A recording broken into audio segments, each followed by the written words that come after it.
Hi, welcome to EdTech Moment, where we take just a moment to show you how to quickly integrate technology into your classroom. I'm Bill Selleck, and on today's episode, we are going to be looking at Twitter a little bit more, and what that @ symbol means, how to use it, what it means, and how you can use that to actually connect with other educators. All right, so let's jump into it. We'll start with just the web-based twitter.com, then we'll look at a Twitter app on my desktop. So if we take a look at Twitter, you'll see that no one's really responding to anyone in the last 2 minutes on my Twitter stream, but people are using the @ symbol, the part of the username, to kind of tag people. So here's Jen. Her username is @JenRoberts1. If I want to reply to her, when I click reply, what Twitter actually does is it gives me @JenRoberts1. Now here's one of the subtleties of putting the reply at the beginning. If you follow just me, but not Jen, you would not see this reply. Never tried it, looks good, yada yada yada. Because it starts with her name. Twitter assumes you don't want to know it because you don't know Jen.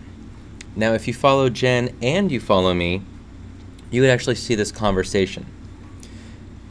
In that respect, it's sort of like a Facebook thread where you can see what everyone comments on, even if you don't know them.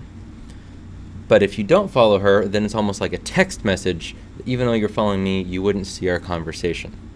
So I don't need to reply to her. That's one way of doing it. The other thing you may have noticed when I clicked reply right away is that she's referring to some sort of video. Safari montage, I guess. I haven't heard of it. But by default on twitter.com, when you reply to all. So when I reply to this, Jen would see that I replied. It would show up on her computer or on her devices, and also Safari Montage would be notified of it. So if I reply to someone, they're going to get it right away, then they can reply back to me. As long as someone's username is somewhere inside of a tweet, they'll get notified. Let's take a look at just Twitter. So on Twitter, I have all this stuff on the side. We'll look at just my main Bill Selleck, because that's one I use the most. If I click on this, it shows every time any tweet has my name in it. And my name on Twitter is @Bill Selleck. So if I click on this, it means I have unread replies. So you can see that Janet here had a whole bunch of tweets. Her most recent one was about my podcast. And so it gives me, or gives her people, what the tweet is, a link to my website, and then mentions me. That's how I knew that that got tweeted out. After that, here's Dennis. I actually recorded this whole screencast for you guys, and then I'm using ScreenFlow to record. ScreenFlow just decided not to save anything, so about 2 hours after working on it, come to find that screencast is gone, and Dennis gave me a good reason as to why that didn't work.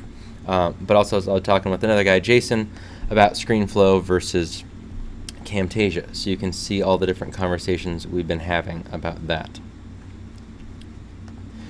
So if you're going to tweet with someone, the whole point, I think, of Twitter as a teacher is to actually connect with other educators, read what they're saying, reply to what they're saying.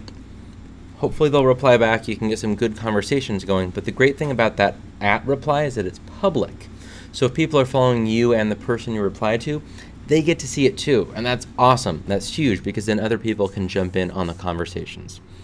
I've been a part of some Twitter threads, and it's a thread because you can kind of see this person replied to that, who replied to that, who replied to that, who replied to that.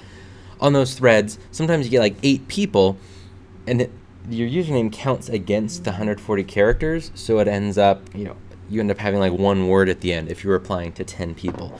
But that's kind of the point, is to actually connect with other people, share ideas, share thoughts, sometimes be silly. I think if you scroll down, you'll see that Chris was talking about a beard, and that thread was about a really cool Choose Your Own Adventure video. Be sure and check that out. Hopefully you're following me personally @Bill Selleck on Twitter.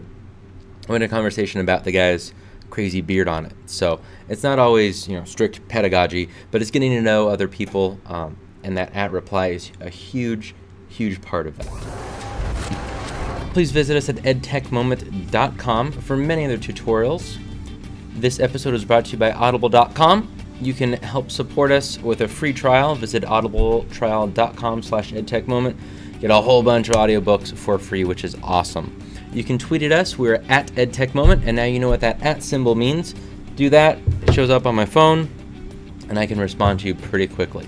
If you're old-fashioned, you can also email us, just feedback@edtechmoment.com. Thanks for taking just a moment.